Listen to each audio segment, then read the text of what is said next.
My name is Emma and I am studying for a degree in history, having completed a foundation year at the University of Sheffield.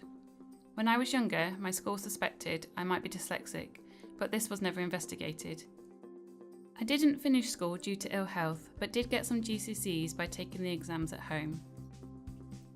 After leaving school, I began working in bars and pubs. My colleagues would often joke that they'd know when I've done the cashing up as all the figures were in the wrong order. I then worked in health and social care. I loved this type of work, but struggled with writing reports, often getting sentences mixed up. I've always loved history and decided to finally pursue my dream of coming to university, but I was concerned about how my suspected dyslexia would affect me. Despite being an avid reader, I always found academic books difficult and was worried I may struggle to cope. Very early in my course, I was advised to seek a dyslexia diagnosis, which the university supported me to do. By the time I'd received the diagnosis, I'd already completed my first set of assignments, and there were areas where I had really struggled. Receiving my diagnosis made things so much easier. By the time I progressed to the history department, the university had supported me by providing additional equipment, useful apps, additional time for exams, and an individual support plan to share with my tutors. As well as the support provided by the university, I've had to learn by trial and error which study methods work best for me. Here are some of the things I've learnt about myself. Unlike many students, I can't leave essays until the last minute.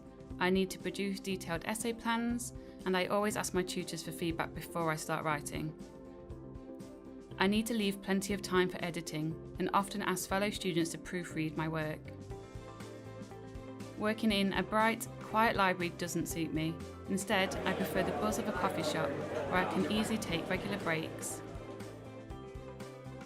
I find exams challenging, but have worked with my tutors to develop a structure and system for understanding and answering exam questions.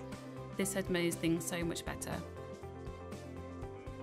My advice to anyone who is, or thinks they may be, dyslexic is to seek support as soon as possible.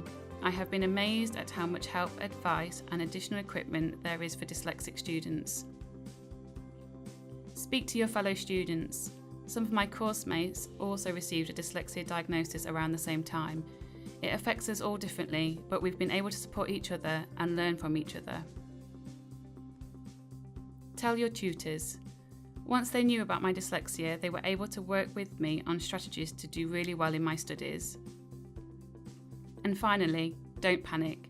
Take the time to find your most effective way of working and take advantage of all the help that's available.